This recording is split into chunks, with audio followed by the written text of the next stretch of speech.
नमस्कार, मैं हूं प्रभु चावला। सीधी बात में आज बारी है देश की एक नादान बहू स्मृति ईरानी की। बीजेपी की नेता स्मृति ईरानी अपनी पार्टी की छवि को ध्यान में रखकर एक आदर्श बहू का किरदार निभाती आती रही हैं। परंतु आजकल इस आदर्श बहू के तेवर कुछ बदले बदले दिखाई देते हैं। कभी अपनी ही पार्टी के मुख्यमंत्री नरेंद्र मोदी पर तीखा वार कर देती हैं और आजकल छोटे पर्दे पर भी एक आदर्श बहू के बजाय एक मॉडर्न और खौफनाक बहू का रोल अदा कर रही हैं। आखिर अपना भविष्य सुरक्षित करने के लिए स्मृति ईरानी और क्या क्या खेल खेलेंगी, आइए इन्हीं सभी मुद्दों पर करते हैं स्मृति ईरानी से ही सीधी बात। स्मृति जी, आपका स्टूडियो में स्वागत है। धन्यवाद। मेरे सामने समस्या है एक। हे भगवान, बोलिए। ये समस्या ये है कि मैं सास से बात करूं, बहू से करूं या बीजेपी के एक नेता से करूं, कहां से शुरू करूं बताइए। इतने सारे रोल करती हैं आप जिंदगी में। ठीक है, बेटी से शुरुआत करते हैं। बेटी तो मेरी अब होती तो मेरे को पता कहते मेरी बेटी नहीं है। तो ये जो आप जो करती हैं पर्दे पर, उसमें से बताइए ना पहले क्या करूं। आपकी इच्छा, आप भी कीजिए। मैंने तो अपना पक्ष रख दिया, क्योंकि आजकल आपने अपना बहू का रोल भी बदल दिया। हंटर वाली ज्यादा हो गई हूं, भयानक बहू हो गई हैं आप। क्या कारण है उसका? हर मोड़ के पीछे एक कारण होता है, लेकिन शायद इसमें भी परिवार की ही भलाई है। तो इसमें परिवार की भलाई के लिए तो छोटे पर्दे की परिवार की बात कर रही है।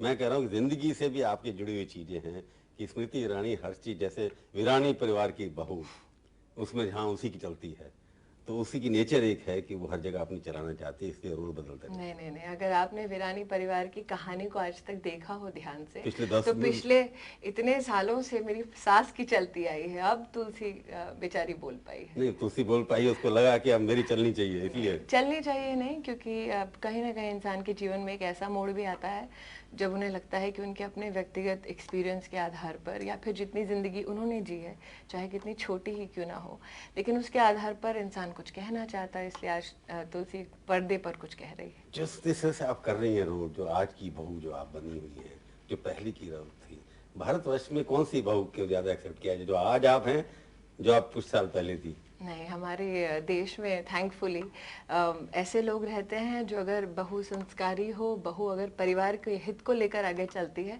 तो कैसी भी हो बहू, उसको बहुत दुलार मिलता है। नहीं, जो आप नकली रोल कर रही हैं, चाहे चलेगी, मैंने बहुत सहन किया, आप देखूंगी क्या होता है मेरे साथ। नहीं, लेकिन उसके पीछे भी एक कारण है। वो कारण धीरे धीरे अनफोल्ड होगा, तब लोगों को समझ में आएगी कि हाँ, तुलसी जो कर रही है परिवार की भलाई के लिए ही कर रही है। फिर वापस उसी रोल में रोना धोना नहीं।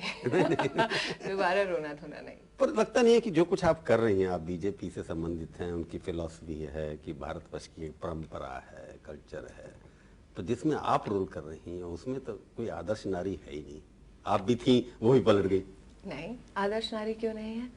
आज अगर आप बीजेपी के एक एक प्रदेश में जाकर एक एक कार्यकर्ता को देखें, मैं आपकी फिल्म की हमारे लिए आप अगर बीजेपी की फिल्म की बात कर रहे हैं या सास भी कभी बहू की बात आपको इसलिए कह रहा, आपके 3 रोल हैं, सास भी कभी बहू थी या बहू भी कभी सास। अगर रोल मॉडल इंसान ढूंढना चाहे तो अपने ही परिवार में, अपने घर में मिल जाते हैं।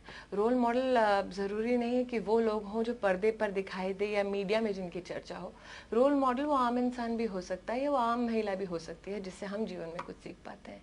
और भारतीय जनता पार्टी में ऐसी कई महिला कार्यकर्ता हैं जो हर इंसान के लिए रोल मॉडल बनकर पेश होती हैं। तो जो आप रोल मॉडल दिखा रही हैं, वो भारतीय जनता पार्टी की महिलाओं के लिए भी वही कुछ होना चाहिए?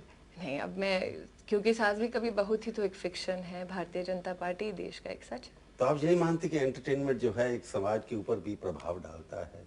समाज के ऊपर प्रभाव डालता है एक हद तक, इस बात से मैं सहमत हूँ। इसलिए इस प्रकार का मेरा करियर है। भारतीय जनता पार्टी का समाज और जो समाज आप दिखा रही हैं। मैं एक्टर की अगर हैसियत से बोलूं तो फिर वहां पर मैं बिल्कुल इस बात से सहमत हूं कि एक सोशल रिस्पॉन्सिबिलिटी हर एक्टर की होती है।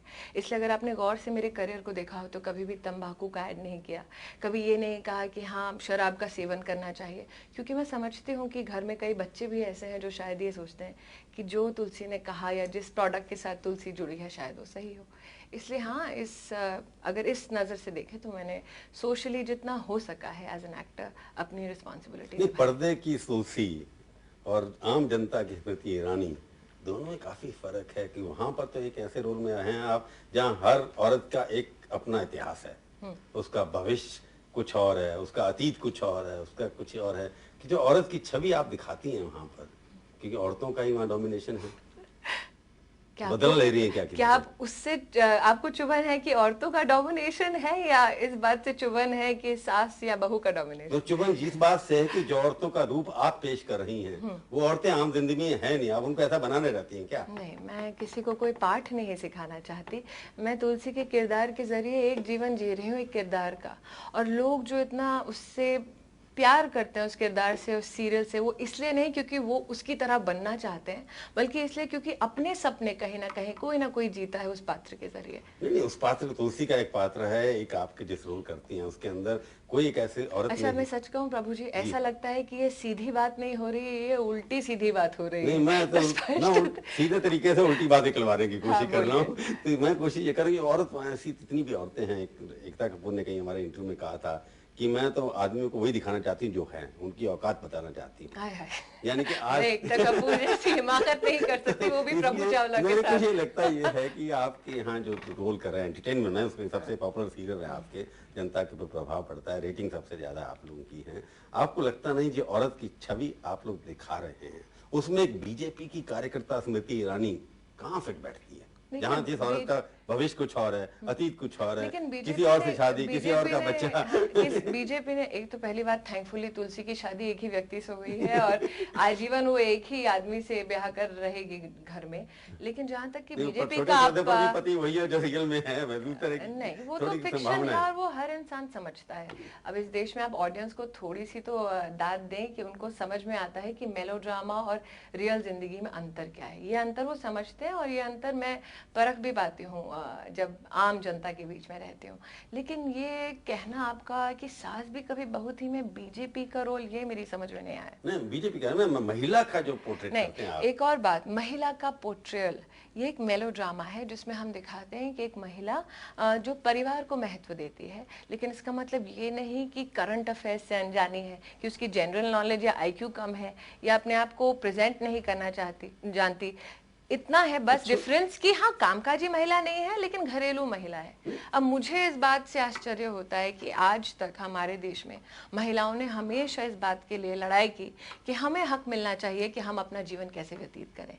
अब अगर आज आप छोटे पर्दे पर देखते हैं कि एक महिला परिवार को महत्व देती है, साड़ी पहनना पसंद करती है या परंपराओं को आगे लेकर जाती है, तो उससे लोगों को चुभन क्यों हो? स्मृति, छोटे पर्दे पर जो आप दिखाती हैं, जब कोई मर जाता है तब भी गहने पहन के चली जाती है। नहीं जाती प्रभु जी, मेरे तो सिर्फ मंगलसूत्र साथ रहता है जो सिहाग की निशानी। बात कर रहा हूँ जिसमें आप एक इम्पोर्टेंट, आप ही लीडिंग रोल है उसके अंदर, सारा एपिसोड आप ही के आसपास घूम रहा है, बाकी लोग भी हैं, परंतु वहाँ तो फैशन ज्यादा दिखाई जाता है, बाकी असली चीजें कम दिखाई जाती है। नहीं करती हूँ सर, आप अगर गौर से देखें इसका मतलब ये कि आप सीधी बात में ज्यादा व्यस्त हैं और आपने सीरियल नहीं, मैं आपके काफी पिछले साल देख रहा हूँ कि आप भी वही तो, आप ठीक है, जब भी कोई अटैक होता है या हॉस्पिटल में भाग के जाती हैं आप किसी पति का, अनफॉर्चुनेटली कुछ घटनाएं ऐसी हुई हैं जब किसी ने किसी का एक्सीडेंट संबंध नहीं है, लेकिन मेलोड्रामा के भीतर भी, उन पैरामीटर्स के अंदर भी जितना हो पाता है कम से कम मुझसे एज एन एक्टर, मैं उतना उसे सादगी से पेश करने की कोशिश करती हूं। लेकिन अगर शादी में एक्सीडेंट हो गया, मर रहा, उसके अंदर भी डिजाइनर साड़ी और गहने, मैंने डिजाइनर साड़ी नहीं पहनी है, डिजाइनर स्टाइल में पहनी है। नहीं, डिजाइनर स्टाइल में भी नहीं पहनी है। जिस तरह का पल्ला मैं पहनती हूँ वो आमतौर पर गुजराती परिवारों में ऐसे ही साड़ी पहनी। वो ईरानी परिवार, सिंधी परिवार का या गुजराती परिवार का?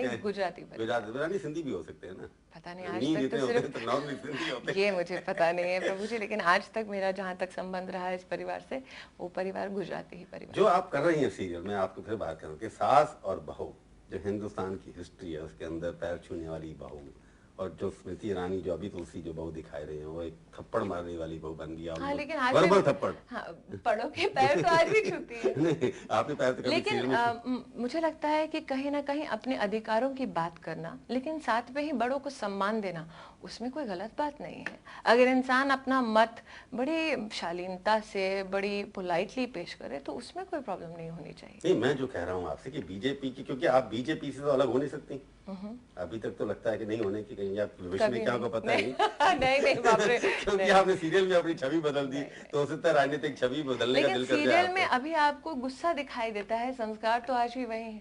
नहीं, संस्कार तो अभी दिखाई देंगे। संस्कार तो ये बाकी के संस्कार जो दिखाई संस्कार देते तो आज ही हैं नहीं आप अपनी उनको बता नहीं जा रही हैं आप बेसिकली ये कोशिश कर रहे हैं कि मैं धीरे धीरे कहानी में आगे क्या होने वाला है वो आपको बता दूं, लेकिन अनफॉर्चुनेटली वो सरप्राइज है एकता का, वरना वो मुझे मार देगी। और नौकरी पेशा इंसान हूँ, अगर मेरी नौकरी चले गई प्रभु जी तो आपके ऑफिस के सामने कटोरा लेके बैठी हुई नजर कि आपकी इमेज तुलसी की वही रहने वाली जो है, अल्टीमेटली वही निकलेगी कि नहीं?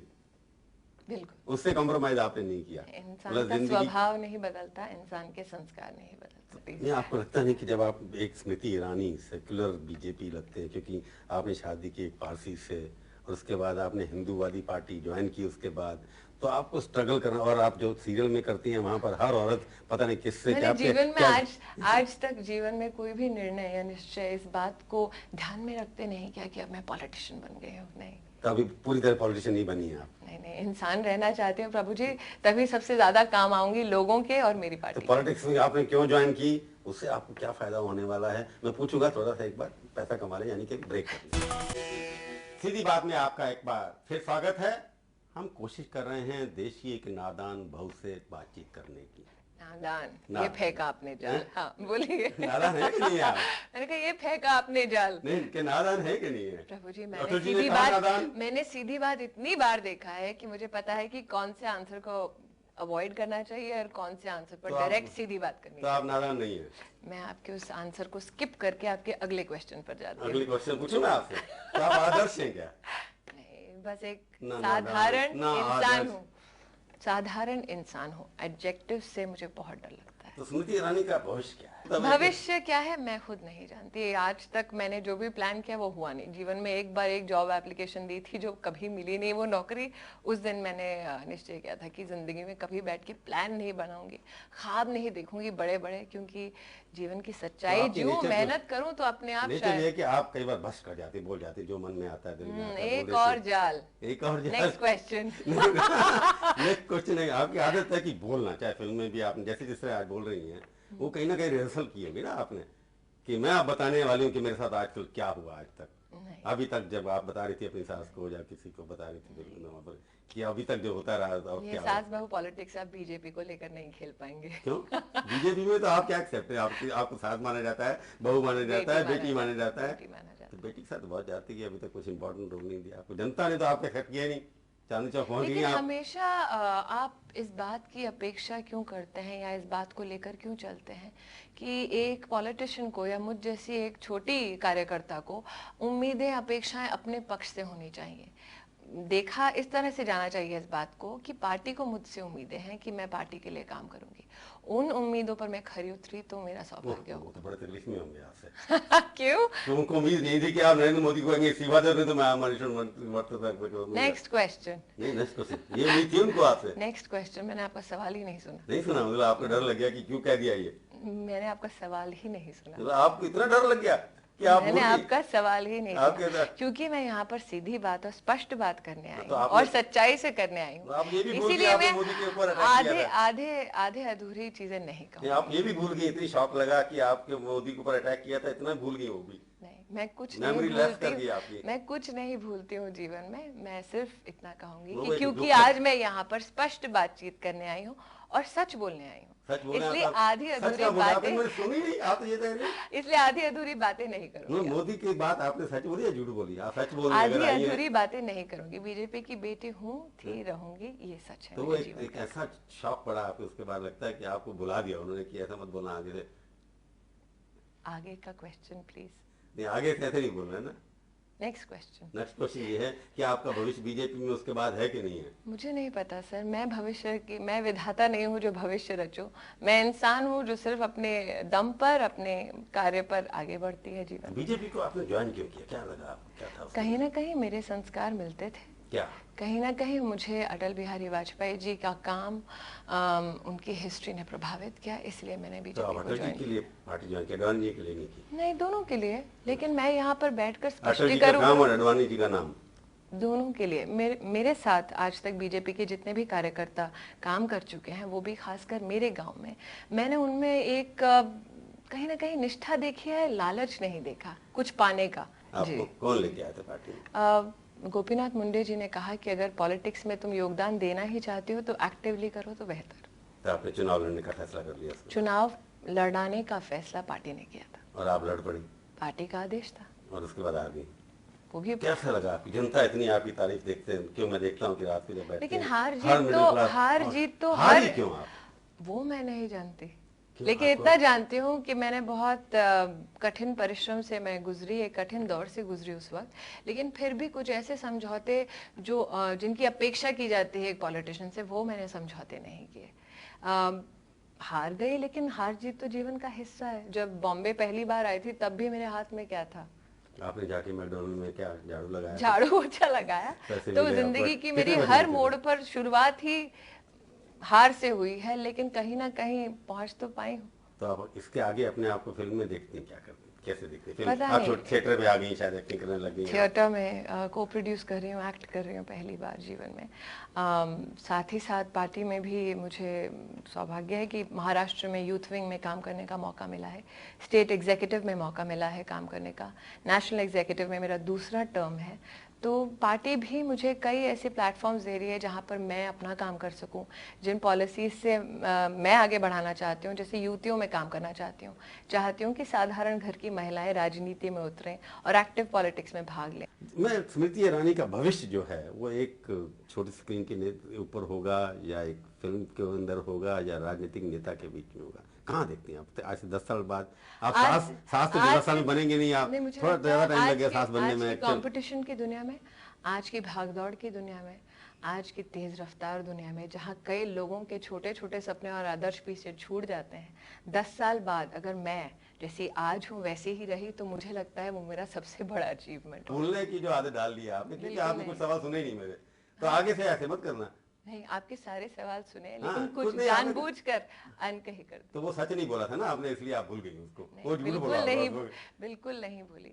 लेकिन अगर झूठ बोलती तो प्रभु जी ऐसी कुछ चीजें हैं जिन पर फिर मैं बहुत लंबी चौड़ी टिप्पणी कर पाती। आपके दिल में काफी चीजें हैं अभी तक, उसके लिए सीधी बात की 3-4 एपिसोड्स की जरूरत पड़ेगी। आपने अभी तक वो जो गुजरात वाला किस्सा है, अभी तक उसके बारे में बहुत कुछ कहने के लिए। आपको एक बात की तो दाद देनी पड़ेगी, अगर आपके हाथ में फैलाए हुए जाल में उस वक्त वो पंछी नहीं फंसता है तो एक बात की दाद देनी पड़ेगी कि प्रभु चावला बार बार फिर वो जाल में। देखो मेरा जाल तो फिसा हुआ है, परंतु